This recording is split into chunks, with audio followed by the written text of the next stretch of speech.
Eh bien, nous allons lire le psaume 138 maintenant. Le psaume 138.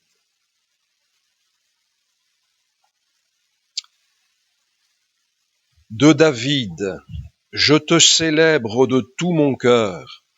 Je chante tes louanges en présence de Dieu. Je me prosterne dans ton saint temple et je célèbre ton nom à cause de ta bonté et de ta fidélité, car ta renommée s'est accrue par l'accomplissement de tes promesses. Le jour où je t'ai invoqué, tu m'as exaucé, tu m'as rassuré, tu as fortifié mon âme. Tous les rois de la terre te loueront, ô Éternel, en entendant les paroles de ta bouche. Ils célébreront les voies de l'Éternel, car la gloire de l'Éternel est grande. L'Éternel est élevé, il voit les humbles, et il reconnaît de loin les orgueilleux. Quand je marche au milieu de la détresse, tu me rends la vie. Tu étends ta main sur la colère de mes ennemis, et ta droite me sauve. L'Éternel agira en ma faveur. Éternel, ta bonté dure toujours. N'abandonne pas les œuvres de tes mains. Amen. Début du verset 8, l'Éternel agira en ma faveur. Darby dit, l'Éternel achèvera ce qui me concerne. Et la colombe, qui est la version que je vais retenir pour ce matin, pour ce début de verset 8, dit, l'Éternel mène tout à bonne fin pour moi. C'est-à-dire que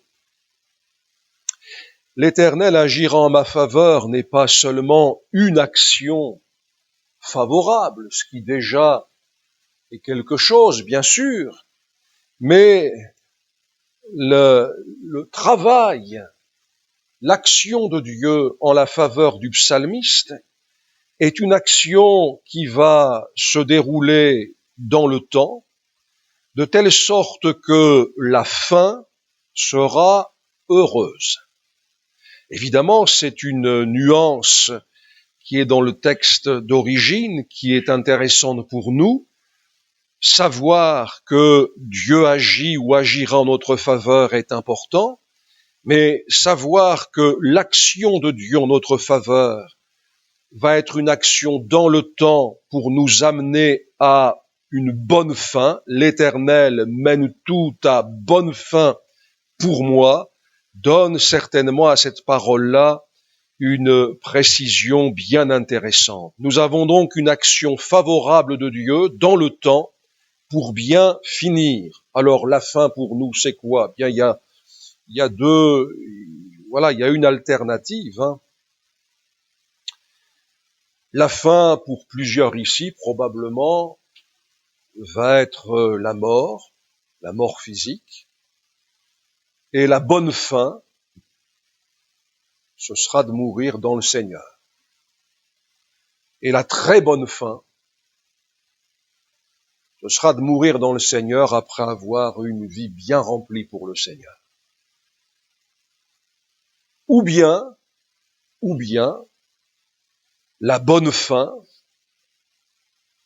qui sera la fin de quelque chose, mais pas la fin de tout, ça va être la venue soudaine et glorieuse de Jésus sur les nuées du ciel pour attirer, comme l'aimant attire la limaille de fer, pour attirer les siens auprès de lui, afin que nous soyons toujours avec le Seigneur. Et savoir que quelle que soit comment dire, quelle que soit l'échéance, elle ne relève pas de notre choix. Savoir, quelle que soit l'échéance, que dans tous les cas de figure, Dieu mène tout à bonne fin pour nous, est quand même une assurance forte et reposante. Cette confession de David a-t-elle été vraie? Eh bien oui, elle l'a été. Allez avec moi dans le premier livre des Chroniques, au chapitre 29. Premier livre des Chroniques, au chapitre 29, et à partir du verset 26. Et voyons ces quelques lignes sur la fin de David, qui fut une bonne fin, en accord avec ce qu'il confessait au psaume 138, 1 Chronique 29, 26. David, fils d'Isaïe, régna sur tout Israël. Le temps qu'il régna sur Israël fut de 40 ans. À Hébron, il régna 7 ans. Et à Jérusalem, il régna 33 ans. Il mourut dans une heureuse vieillesse, rassasié de jours, de richesse et de gloire, et Salomon, son fils, régna à sa place. Donc, la confession du psaume 138 s'est vérifiée. Dieu a mené tout à bonne fin pour David. La certitude qu'il a exprimée avant sa fin, au psaume 138, était donc une certitude fondée. Elle était fondée. Il y a des certitudes que des humains ont pour un temps jusqu'à ce que la certitude qu'ils ont eue soit démentie par les faits. Mais la certitude, la confession de foi du psaume 138 était fondée. Elle était fondée sur quoi? Elle était fondée sur ce que David savait de la personne de Dieu et sur rien d'autre. Dieu mène tout à bonne fin pour moi. Et on sent bien que dans cette confession-là, l'accent repose davantage sur Dieu que sur moi, évidemment. La fin, la bonne fin, la fin est souvent soulignée dans les Écritures et de manière contrastée. Celle de Moïse est en demi-teinte. Elle est en demi-teinte, pourquoi? Parce que, d'un côté, Moïse a été honoré par Dieu dans sa fin comme peu l'ont été. Mais de l'autre côté, il est certain que la fin de Moïse aurait pu être différente. Deutéronome chapitre 32, verset 49, donc nous sommes là avec ce texte aux limites du pays, juste avant l'entrée du peuple. Deutéronome chapitre 32, verset 48 même, ce même jour, l'Éternel parla à Moïse et dit, monte sur cette montagne d'Abarim, sur le mont Nebo, au pays de Moab, vis-à-vis de Jéricho, et regarde le pays de Canaan que je donne en propriété aux enfants d'Israël. Tu mourras sur la montagne où tu vas monter, et tu seras recueilli auprès de ton peuple, comme Aaron, ton frère, est mort sur la montagne dehors et a été recueilli auprès de son peuple, parce que vous avez péché contre moi au milieu des enfants d'Israël, près des eaux de Mériba, à Kadès, dans le désert de Tsin, et que vous ne m'avez point sanctifié au milieu des enfants d'Israël. Tu verras le pays devant toi, mais tu n'entreras pas dans le pays que je donne aux enfants d'Israël. Donc, l'esprit de Moïse a été aigri. Ils aigrirent son esprit, dit le psaume, j'ai oublié la numérotation. Enfin, un psaume dit ça. Ils aigrirent son esprit, près des eaux de Mériba. Et au lieu de parler au rocher, Moïse va le frapper. C'est cela qui fait que Moïse n'a pas sanctifié le nom de Dieu au milieu des enfants d'Israël. Alors ici, nulle cruauté de la part de Dieu que de faire monter Moïse sur le mont Nebo afin de lui permettre de contempler le pays qui allait effectivement, qui était devant lui et dans lequel il aurait dû entrer avec les autres. Ce n'est pas une cruauté, j'y vois plutôt un signe d'honneur, d'un honneur presque ultime. C'est pas l'honneur ultime, mais pas loin. Eh bien, Dieu fait l'honneur à Moïse, qui ne pourra pas rentrer parce qu'il n'a pas sanctifié le nom de Dieu. Mais il lui fait l'honneur, eh bien, de pouvoir contempler le pays promis. Et l'ultime honneur, il est au chapitre 34 et au verset 6. Chapitre 34, verset 6. Et l'Éternel l'enterra dans la vallée au pays de Moab, vis-à-vis de Beth-Péor. Ce qui est une chose exceptionnelle, n'est-ce pas? La Bible mentionne la fin de Job. Vous avez entendu parler de la patience de Job et vous avez vu la fin que le Seigneur lui accorda, Jacques 5,11. Elle mentionne d'une façon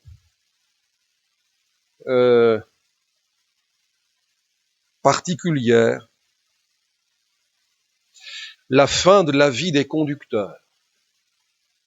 Souvenez-vous de vos conducteurs qui vous ont annoncé la parole de Dieu. Considérez quelle a été la fin de leur vie et imitez leur foi. Hébreux 13, 7. Donc la fin, c'est important. Hein. Et Daniel, bon, je ne vais pas tout citer, hein, mais et toi, toute fin du livre de Daniel, et toi, dit Dieu à Daniel, marche vers ta fin, tu te reposeras,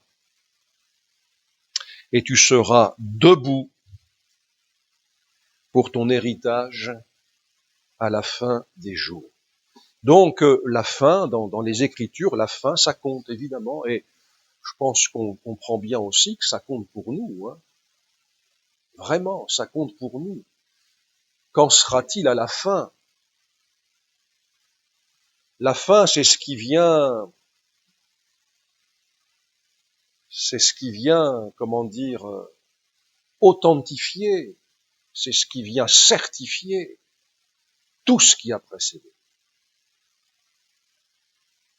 Et dans notre optique, n'est-ce pas, dans l'optique que place devant nous le Nouveau Testament, alors la fin, c'est vraiment quelque chose qui compte. Dieu mène tout à bonne fin pour nous. Alors, comment ça va se passer pour nous, pour chacun de nous?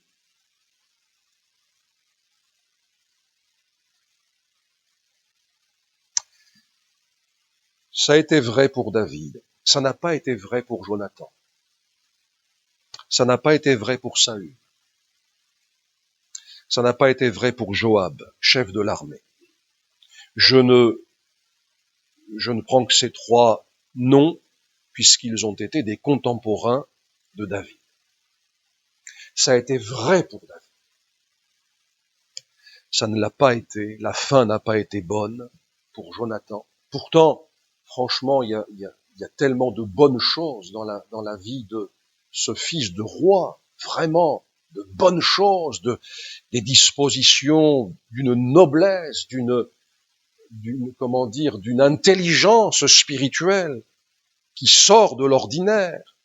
Mais pourtant, il a péri sur le champ de bataille en même temps que son père, et cette fin-là, partager la fin d'un homme que Dieu a rejeté, on peut pas faire autrement sans être pessimiste que de considérer que ça n'a pas été certainement la fin la meilleure.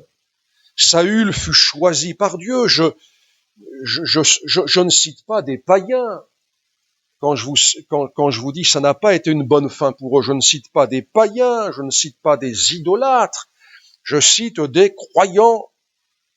Saül a été choisi par Dieu. Il a été choisi par Dieu. C'est-à-dire, voilà, Dieu ne s'est pas trompé, Dieu ne se trompe pas dans ses choix. Dieu n'a pas pris, excusez-moi, le plus mauvais, si on le dit comme ça. Mais son cœur, ses dispositions ont évolué d'une telle façon que sa fin ne fut pas une bonne fin.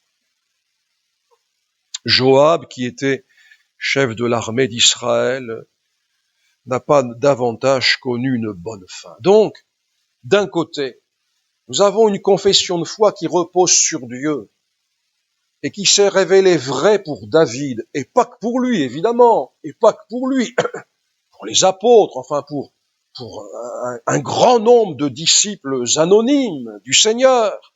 Et de l'autre côté, force est de constater que Dieu n'a pas mené à bonne fin toute chose pour d'autres qui croyaient pourtant en lui. Donc, cette parole du psaume 38 est vraie, mais elle est vraie à certaines conditions. Elle est vraie dans les voies de Dieu. Elle n'est pas vraie en dehors des voies de Dieu. Ce serait une illusion, une tromperie pour quelqu'un qui s'égarerait en dehors des voies de Dieu de trouver cette confession et de la faire sienne. Cette parole est vraie avec ce cœur qui caractérise David et qui fait que, effectivement, même dans les moments de grand péril, car David a rencontré des moments de grand péril où la bonne fin a été plus que menacée, mais avec ce cœur, ces dispositions qui caractérisaient David, eh bien, cette confession fut vraie pour lui.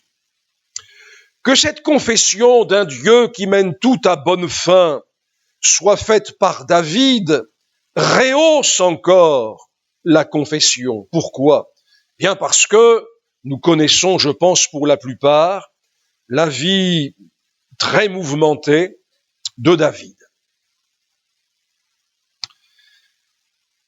Il a rencontré des situations que peu rencontrent, des situations problématiques, des situations douloureuses que peu rencontrent. Jeune berger, il a dû se coltiner aux bêtes féroces. Écoutez, c'était courant à l'époque, mais pour les bergers de l'époque, mais tout le monde n'est pas berger, et pour nous aujourd'hui, faut quand même bien dire que c'est quelque chose qu'on a évité. La bête la plus féroce probablement qu'on ait eu à rencontrer, c'est peut-être, je sais pas, un chien qui aboyait un peu fort. Bon, voilà, il suffisait de prendre quelques précautions, de s'assurer que le portail était bien fermé, que la clôture était assez haute, quoi. Et puis ça y est, mais là c'est autre chose, hein. Il s'est coltiné les bêtes féroces et voilà, ça a commencé comme ça. Et puis le reste est à l'avenant, c'est-à-dire que vous connaissez l'histoire, je ne vais pas rentrer dans les détails, mais disons que lorsqu'il a considéré toute cette œuvre de Dieu en sa faveur à un moment donné de sa vie, ça a suscité un cantique, un beau cantique. Il adressa à l'Éternel les paroles de ce cantique lorsque l'Éternel l'eut délivré de la main de tous ses ennemis et de la main de Saül. Donc, c'est un homme qui a eu des ennemis. Et tous ses ennemis laissent entendre qu'il n'en a pas eu que deux. Deux ennemis, déjà, hein, c'est pas facile, hein. C'est pas facile, hein. Mais tous ses ennemis,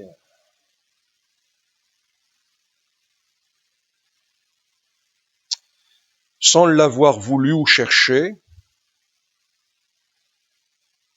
il a dû constater, à un moment donné, qu'il y avait une haine à son égard, qui est rapidement devenue une haine meurtrière. C'est difficile à affronter, ça. C'est difficile à affronter. Moi, je l'ai affronté, mais très, pas du tout comme David. Moi, je l'ai affronté l'espace de quelques secondes quand, il y a longtemps, quelqu'un a prophétisé ma mort. Or, d'un côté, on peut dire, ouais, la prophétie est vraie. Quoique, ça dépend, on sait pas. Enfin, disons que si je meurs, ça sera pas parce qu'elle a prophétisé ma mort. Je lui dénie ce droit-là. Elle n'a aucun droit sur ma vie. Ah, je vous assure, hein. Donc, c'était, voilà, quoi. C'était, voilà, c'est juste que ça suscitait sur le coup une petite montée d'adrénaline en moi. Rien de plus. C'est-à-dire rien de grave, quoi, en gros. Non, là, c'est autre chose. Quand quelqu'un vous en veut à mort et que ce quelqu'un-là est le roi du pays dans lequel vous habitez avec les vôtres, là, c'est autre chose. Et quand les efforts pour vous atteindre et vous tuer se succèdent, là, c'est autre chose. Là, c'est autre chose. Quand, comme évoqué mardi soir en introduction à la prière, quand vous avez connu ces cavernes où vous deviez vous cacher, ces endroits improbables, cette peur, ces craintes, cette solitude, quand vous avez connu ce moment où vous voyez que ça y est, la troupe ennemie vous entoure et que vous êtes dans la nasse, vous êtes dans la nasse comme le poisson est dans la nasse et que c'est fini jusqu'à ce qu'une nouvelle totalement imprévue parvienne à vos poursuivants qui les oblige à ouvrir le filet et vous sortez. David a connu tout ça, la jalousie, la trahison, les différentes embûches. Il dit dans le psaume 138, « Tu m'as rassuré », donc il a eu peur. Il a eu peur. Il parle, il dit « Quand je marche au milieu de la détresse », il a marché au milieu de la détresse. Il dit « Tu étends ta main sur la colère de mes ennemis ». Il a connu la colère de ses ennemis. Donc, disons que la confession « L'Éternel mène tout à bonne fin pour moi » vienne de David, ça la rehausse. On se dit, bon, non, je ne vais pas le faire à la manière des jeunes, je ne vais pas dire « Waouh », non, je le dis pas. Mais c'est un peu ça. On est étonné, on est surpris, on se dit « Ah oui, quand même. Ah oui. » Si la confession avait été faite par un homme tranquille, vous voyez, un homme tranquille, dont toute la vie a été marquée par la tranquillité, elle pourrait être vraie toutefois, mais elle manquerait de saveur. Mais qu'elle soit faite par cet homme-là. C'est une manière de dire, j'ai rencontré beaucoup d'embûches. J'ai connu des temps d'épreuves terribles. J'ai eu peur plusieurs fois. J'ai eu peur pour ma vie. J'ai eu peur pour les miens. J'ai connu la solitude, l'abandon de tous, la fuite. Mais Dieu mène tout à bonne fin pour moi. Alors là, évidemment, sans oublier ce géant-là qui terrorisait tous les autres, mais qu'il a vaincu, mais quand même, enfin, il fallait quand même pouvoir s'avancer sur le champ de bataille. On sait que c'est en comptant sur Dieu qu'il s'est avancé sur ce champ de bataille, mais il fut quand même le seul à le faire. Alors déjà ça. Mais en réalité, sans vouloir du tout minimiser ces temps d'épreuve, ces ennemis extérieurs, appelons-les comme ça, est-ce que le pire ennemi de David n'a pas été lui-même? Car il connut deux occasions terribles,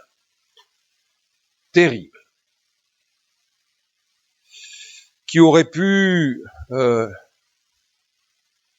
mettre son existence par terre et sa fin par terre.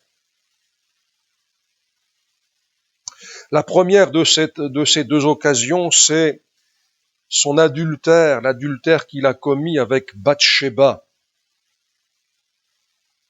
Puis, déjà ça, puis, dans un premier temps, choisissant la voie de la dissimulation de la faute, ajoutant ce choix-là, ajoutant au péché premier un autre, puisque téléguidé le meurtre d'un de ces vaillants soldats, et non seulement un meurtre, un déshonneur. David s'est déshonoré. Il avait un vaillant soldat, quelqu'un de noble, et il s'est déshonoré à son égard. Et la deuxième occasion fut le dénombrement des hommes, un dénombrement militaire, des hommes capables d'aller à la guerre. Et Dieu va manifester dans cette deuxième occasion son déplaisir profond. Dans cette deuxième occasion, le diable était de la partie. Dieu aussi, le diable est Dieu. Non pas qu'ils font copain-copain, mais le diable est Dieu. Les deux étaient dans la partie. Alors, que vaut cette confession? L'Éternel mène tout à bonne fin pour moi au moment où, après avoir commis adultère avec la femme d'un autre, David choisit la dissimulation. Tant que je me suis tu, mes os consumés, je gémissais toute la journée. Nuit et jour, ta main s'appesantissait sur moi, ma vigueur n'était plus que sécheresse comme celle de l'été.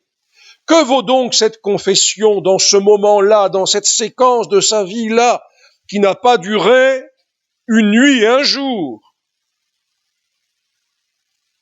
On déduit que ça a duré quelques mois. On le déduit par rapport à la grossesse qui a suivi l'adultère. Que pouvait bien valoir cette confession? Dieu mène tout à bonne fin pour moi dans ce temps-là.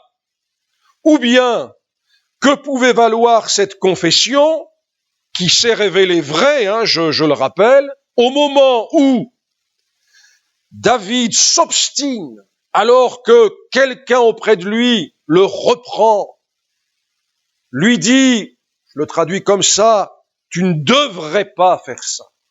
Tu ne devrais pas faire ça. Je parle du dénombrement, mais David s'obstine. Le roi persista dans l'ordre qu'il donnait à Joab et au chef de l'armée, etc. Que vaut cette confession dans ce moment d'obstination? Eh bien, disons que dans ces séquences-là, David, se livrant à ses désirs mauvais, à sa faute, à la dissimulation qui la suit, eh bien, disons que cette confession-là n'a plus d'efficacité possible. Il est là, vous le regardez, il est têtu, il s'est entêté. Quelle fin ont les entêtés? Vous croyez que les entêtés ont une bonne fin? Eh bien, si vous croyez ça, vous vous trompez. Ce sont les dociles qui ont une bonne fin, pas les entêtés.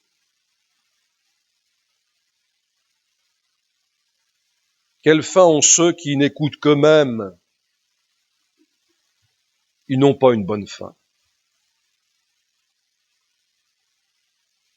Quelle fin ont ceux qui se murent dans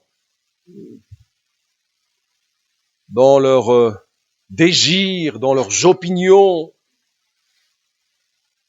quelquefois même finissant leur pèlerinage terrestre sous le coup d'un jugement divin. Ça s'est vu. Ce roi-là, qui pourtant, voilà encore un qui n'a pas eu une bonne fin, qui pourtant, dans un premier temps et un long temps, a d'abord été un roi plein de piété.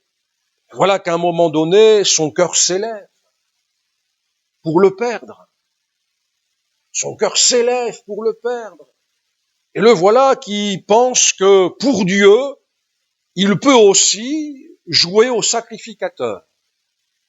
Or, dans la pensée de Dieu, la chose était impossible, pour une raison au moins. C'est qu'il n'y avait dans la pensée de Dieu qu'un roi qui pouvait être aussi le sacrificateur. Et ce roi sacrificateur, il porte un nom qu'on connaît bien, c'est Jésus. Il y en avait qu'un. C'est facile pour que nos regards soient attirés vers cet unique-là. Et donc, mais c'est pour Dieu, nous dirait-on aujourd'hui. Il y a beaucoup de choses dont on nous dit que c'est pour Dieu. Et donc, il offre des parfums, la lèpre.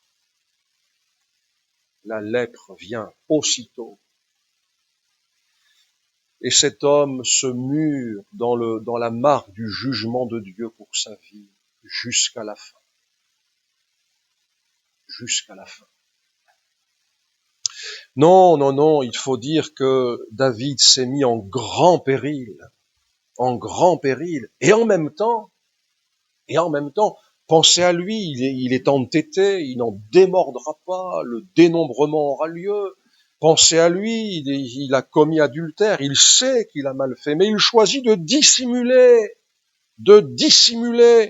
Et dans ces jours-là, eh bien, on ne peut pas voir la bonne fin.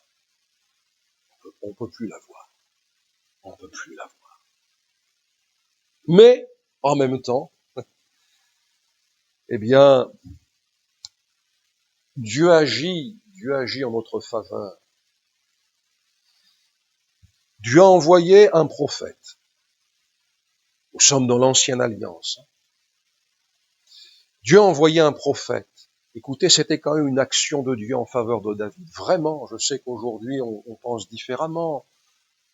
On pourrait dire, mais ce prophète-là, pour qui il se prend, qu'est-ce qu'il me dit, qu'est-ce qu'il a, comment il me traite, enfin, on pourrait dire un tas de choses fausses. Heureusement que David ne raisonnait pas comme on peut raisonner aujourd'hui. Tuez cet homme-là. Je passe rapidement sur le récit, tuez cet homme-là. Et là, Dieu agit en sa faveur. Mais là, il est très bas, là, il est dans très très bas. Là, la bonne fin, c'est plus d'actualité. Mais David saisit l'instant de la grâce. Et vous le savez très bien, la vérité pénètre au fond de son cœur. Il a péché. Il le confesse. Et Dieu efface la peine de son péché. Et Dieu lui rend son esprit. Et la joie qui avait quitté cette âme revient dans cette âme. Et la perspective d'une bonne fin revient aussi. Elle a failli, ça a failli s'arrêter là. Comme quoi, la conviction de péché et la repentance sont des actions de Dieu en notre faveur. En notre faveur. Gardez ça. La conviction de péché, la repentance, la répréhension, la correction, c'est en notre faveur. En notre faveur. Ne dites pas autre chose, n'employez pas d'autres mots que cela. En ma faveur, Seigneur. Et puis après son obstination, Eh bien, lorsqu'on lui donne le résultat du dénombrement, David sentit battre son cœur. Vous comprenez ce que ça veut dire? Et il dit à l'Éternel, j'ai commis un grand péché en faisant cela. Pardonne l'iniquité de ton serviteur, car j'ai complètement agi en insensé. Et c'est vrai, quand on agit en insensé, Dieu ne peut pas donner toute chose à bonne fin. Mais quand on reconnaît cette espèce de folie morale, je parle pas de la folie psychique, cette espèce de folie morale qui fait qu'à un moment donné, on prend une mauvaise décision et qu'on s'obstine jusqu'au bout, quand on se laisse piéger par un désir mauvais, puis qu'ensuite on choisit la voie de la dissimulation, mais la bonne fin n'existe plus. Non pas que Dieu devient impuissant, l'assurer, mais elle n'existe plus. La bonne fin, elle est dans les voies de Dieu. Mais quand quelqu'un revient, quand quelqu'un, après le dénombrement, dit, mais qu'est-ce que j'ai fait? Qu'est-ce que j'ai fait? Il sait dans sa conscience qu'il a mal agi, et alors il va à Dieu. Alors, la communion est rétablie. Et si la communion est rétablie, la bonne fin redevient possible. La bonne fin redevient possible. Et la preuve, c'est que David l'a vécu. Et franchement, j'ai voulu lire le texte avec vous tout à l'heure, là, sur la fin de la vie de David. Voilà, rassasié de jour, le royaume était en ordre, le successeur était là, Dieu avait choisi les choses, David avait préparé sans animosité, parce que c'était pas lui qui le ferait, et il avait préparé avec un bon cœur tout ce qu'il fallait pour les constructions à venir, vraiment. Enfin bref, voilà, la fin était bonne. La fin était bonne. Mais il a fallu que David revienne dans les voies du Seigneur. Alors, frères et sœurs, je veux terminer maintenant. L'Éternel mène tout à bonne fin pour moi. Nous pouvons avoir cette assurance que pour ce qui dépend de Dieu, la chose est certaine.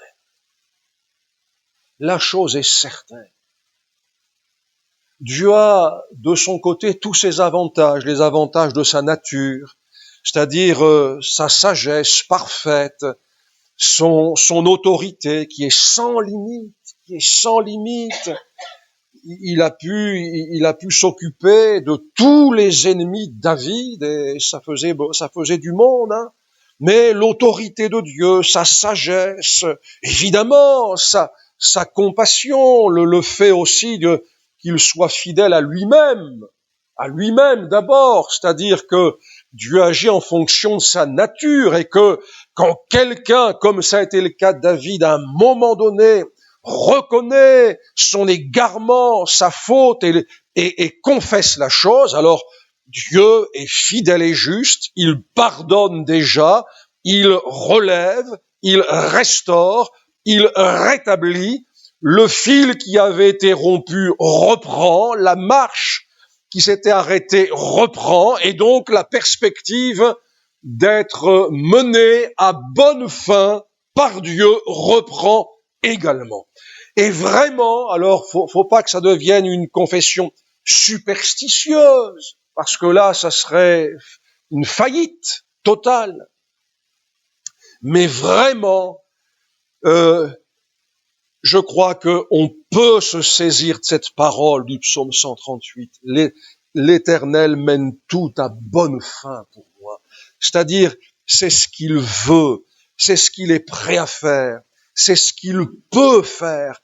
quelles que soient les épreuves, quelles que soient les embûches, et quelles que soient les fautes, si toutefois ces fautes éveillent en nous cette honnêteté et cette foi dans le fait que nos nombreux péchés, malgré leur nombre, peuvent être pardonnés comme Jésus l'a dit pour cette femme à la mauvaise réputation. Maintenant, j'ajoute ceci avant de conclure. Cette confession-là, n'est-ce pas celle dont nous avons besoin pour faire taire nos angoisses, quelles qu'elles soient?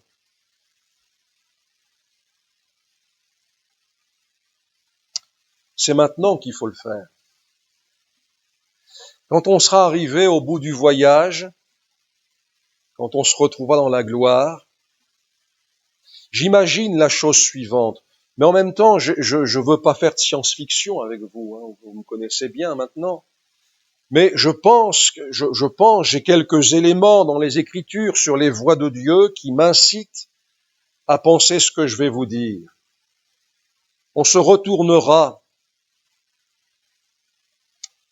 et on aura l'occasion, certainement avec notre mémoire bien renouvelée, nos neurones glorifiés, ouais, ça fait partie du programme aussi, hein.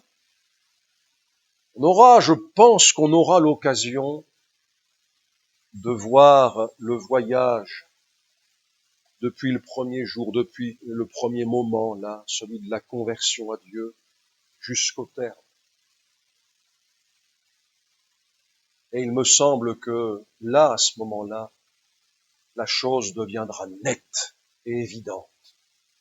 Dieu était là. Dieu s'activait, quelquefois dans l'ombre. Quand David regarde autour de lui, qu'il voit que ça y est, les troupes de Saül l'entourent, il n'y a rien eu d'extraordinaire, vous comprenez? Une nouvelle qui arrive à ce moment-là, à Saül, les Philistins t'attaquent là-bas, il faut que tu y ailles. Ça n'a rien d'extraordinaire. Dieu, on verra nettement que Dieu était là dans l'ombre. Même quelquefois, quand dans notre folie, on a dit, mais Dieu, t'es où? Ouais, on est comme ça, nous. Voilà.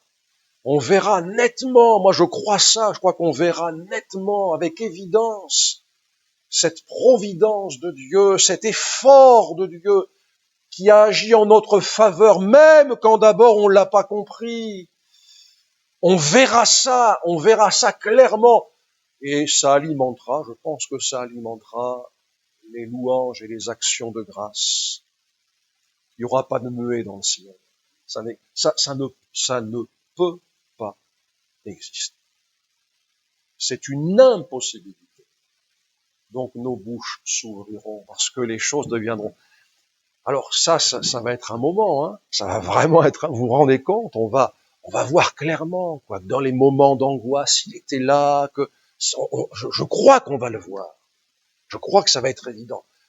Mais ce qui donne de la valeur à cette parole, c'est qu'on puisse la faire nôtre maintenant. Maintenant.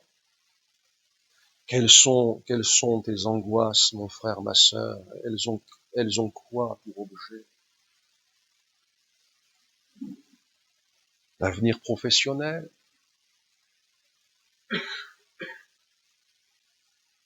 L'avenir sentimental?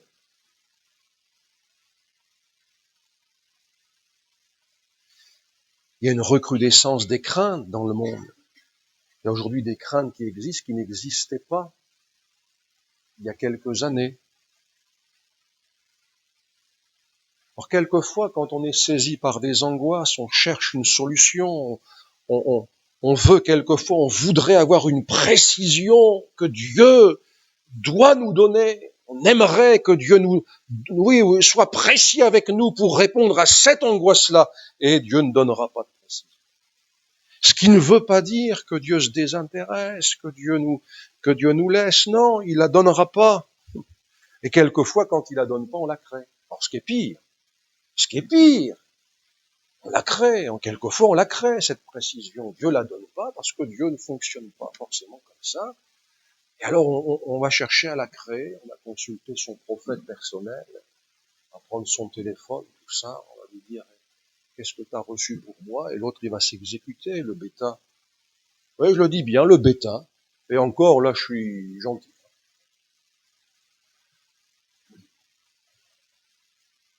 Non pas que je ne crois pas à l'inspiration, je dis le bêta parce que j'y crois justement, mais dans les limites du Nouveau Testament, pas en dehors des limites. Ah, cette angoisse, elle est là. Hein. Dieu mène toute chose à bonne fin.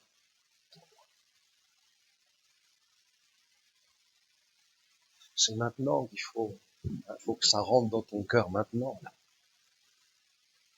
Dieu mène toute chose à bonne fin. Ce qui n'est pas l'engagement que Dieu va faire comme on le désire à cet instant-là. Dieu ne s'engage pas comme ça. Non. Et c'est heureux. Comment ça? Oui, c'est heureux. Moi, je peux vous citer des exemples où Dieu a exaucé des désirs. Et c'était pas pour le bien du peuple. Mais bon, c'est pas le sujet de ce matin. Non.